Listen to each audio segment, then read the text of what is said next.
Welcome to this video. Today we'll guide you through on how to borrow games on Steam. So to borrow games on Steam, first of all, you need to be part of the Steam family. So open up Steam, and once on Steam, click on the button on the top right, which is your account. Then from the list of options, click on account details. And from account details, click on family management.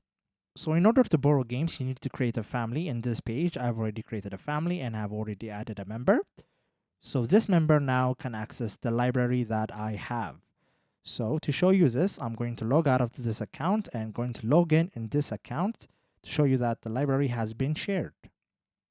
So now this is the account that was invited as a Steam family member. And if you go to library, you'll see that the original account's library has been shared. So to play any game, you can just select one and you can play it. So this is how you borrow games in Steam. But I should say that not all games can be shared. That depends on each game's policy. If this was helpful, please consider subscribing and leaving us a like. It really helps us out. See you next time.